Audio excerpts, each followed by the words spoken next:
Hello and welcome back to the Sentient Sock Puppets. Now I uploaded a video recently of me at Comic-Con and I said that I got a new camera, which I did, and it should be recording in 1080p, but for some reason it didn't look too good when I uploaded it. So I figured let's make a quick video testing out this new camera and see if I can't get it to upload in 1080p 60 frames per second like it should be recording in. Let's throw together a quick video. Top 5 game controllers of all time.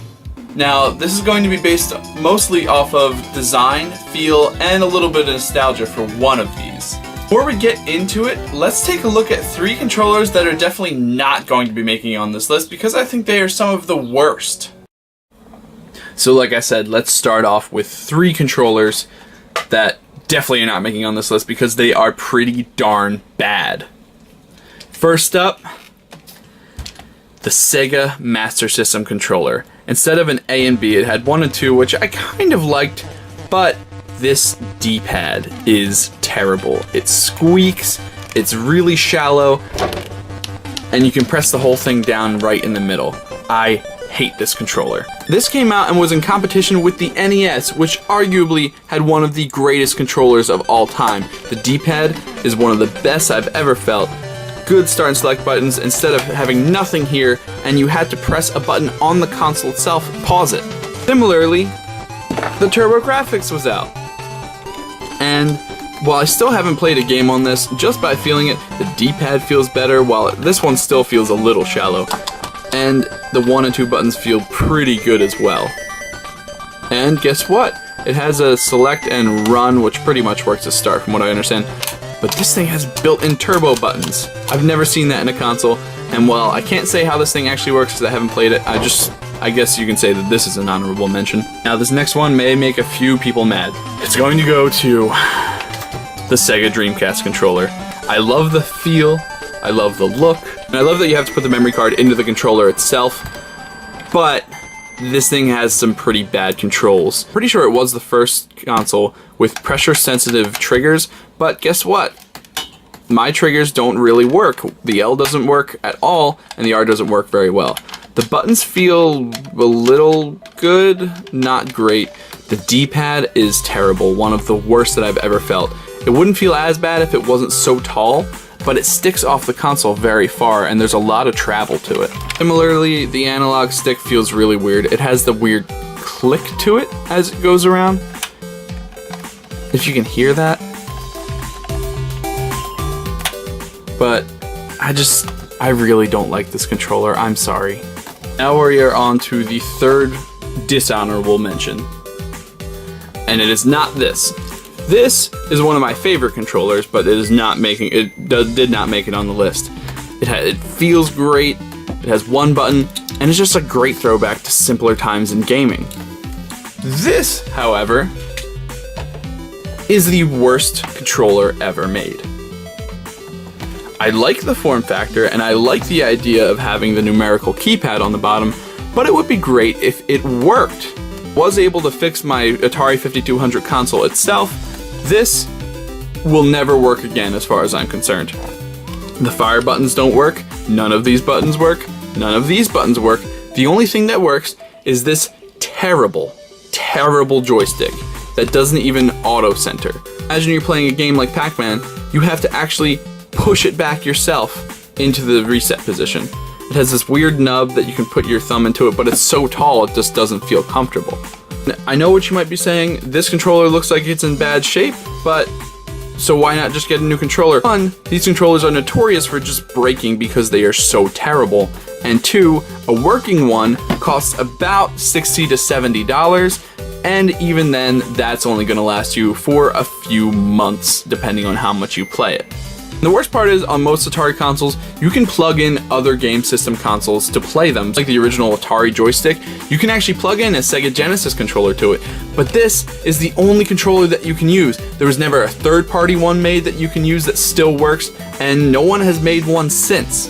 Atari 52 console has been staring at me for years now. This is the reason that I cannot play anything on it. One more thing to keep in mind for this is that this is going to be a list of just the stock controllers. So I'm not going to be including things like joysticks that were later added to the console, like the NES Advantage, even though we all know how much I love that. But I am going to allow redesigns. Let's take a look. So for number 5, this is not it, but a lot of people do really like this controller. I like some things about it, like I like the shoulder buttons, and I like that some of the buttons are concave and some are convex. But overall, I never liked the D-pad, and it's just not very comfortable when holding it in your hands. I actually like Sega's controller before it, the Sega Genesis 6-button controller. Now, it keeps the same design with some being concave and some being convex, and I feel like the D-pad just moved more freely than the normal Genesis controller. It had a mode button up here, which I never got to work, but I think that might just be the controller itself is broken. I don't play the Genesis a lot, but when I do, this is the controller that I prefer to use. So now let's move on to number 4. This is where I said that I had a bit of nostalgia, and that has to be the Nintendo 64 controller. Nintendo 64 was one of the first consoles that I ever remember playing other than the Genesis, and I just always loved the design. The D-pad is, in my opinion, one of the best on any console, although it isn't used very much. It has some really good feeling shoulder buttons, as well as a trigger button. The analog stick can kind of hurt your thumb after a little while, but it actually works really well. The buttons also feel really good and are all grouped together so that your thumb can really reach any of them pretty easily. It even had a port on the bottom for expansions such as the Rumble Pack. You could also get adapters that would hook up to Game Boy games even. As much as I love this controller, it's actually not that practical, and that's why it's only at number 4.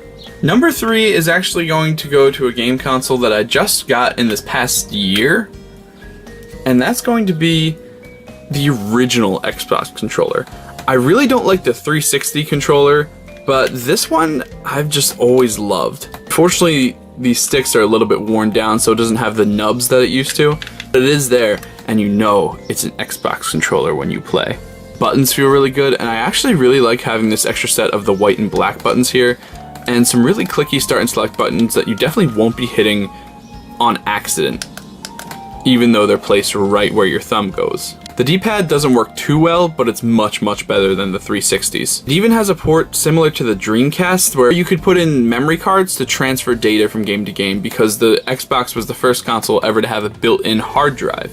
Either way, I've always liked the feel of this controller, and it works really well for games like Halo, which if you're playing original Xbox, you have to have. And number 2 is going to the Super Nintendo controller. I never played one of these as a kid. I had a friend who had one, and we played it a lot. We played games like Secret of Mana, and he let me play things like Metal Warriors, and I always just loved the design and feel of this controller. It has kind of a dog bone shape, but it fits really comfortably in your hands. The triggers feel really nice. It was actually one of the first consoles ever to have triggers, if not the first. It has that convex and some concave button scheme.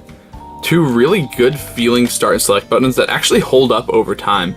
Most consoles, they start to go, especially on things like the Game Boy Color.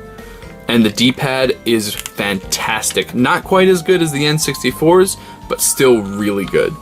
Now, number 1. I was originally going to give it to the PlayStation 2 controller. This is one that I have a lot of nostalgia for because the PlayStation 2 was one of the first consoles I've ever had.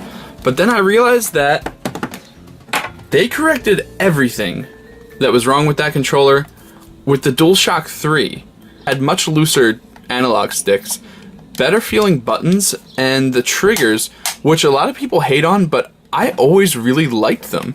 Overall, it just feels tighter, and it was wireless and had a built-in battery, unlike the 360 controller that you had to put in double A's. Now, one big flaw that this thing has is if you leave it sit for a while, these analog sticks can kind of get some weird grime on them that you have to wipe off. I don't know if it's a problem with the way I store them or anything, but wow, this controller is really dusty anyway. I was going to give it to this, but then I realized that they corrected all of that with the DualShock 4.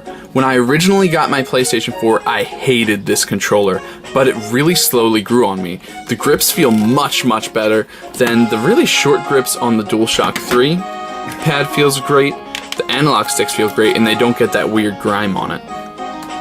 It has the built-in touchpad, which I haven't seen used very well. I really like it for navigating through text when you're trying to type with it. It doesn't have a start or select button, instead it has options, and you can also click this in, which really takes the place of the start menu. It also has the share feature, which I've never really used. Some even better feeling triggers than what was on the DualShock 3. Really nice feeling bumpers as well. And it has the light bar, which I've never really seen used except for in games like Tearaway, which I don't even have. Also charges right off of a micro USB, which a lot of things use, so unlike the mini USB, which the DualShock 3 used. But my overall favorite feature that this has is the built-in 3.5-inch headphone jack. This is amazing. It means that any game that you're playing, you can hook up headphones to and listen to everything through headphones. You're playing a horror game and you want to feel immersed in it, you put a pair of headphones on. You really like the music in any given game, you put a pair of headphones on. You're playing a game that you don't want other people to hear you playing, you put some headphones on. It is such a great feature, and it's something that I would love to see in just about every other console. That's why the #1 spot goes to the DualShock 4. I hope you enjoyed this video. So hopefully with recording and editing, I'll be able to get this to look as good as it should. If not, I'm definitely going to be returning this camera. Anyway, like always, thank you so much for watching. Remember to stay up to date on the Sentient Sock Puppets with the link to our Twitter in the description. If this video goes well, I will have the rest of my Comic-Con videos up very soon. Thank you so much for watching, and I will see you guys next time.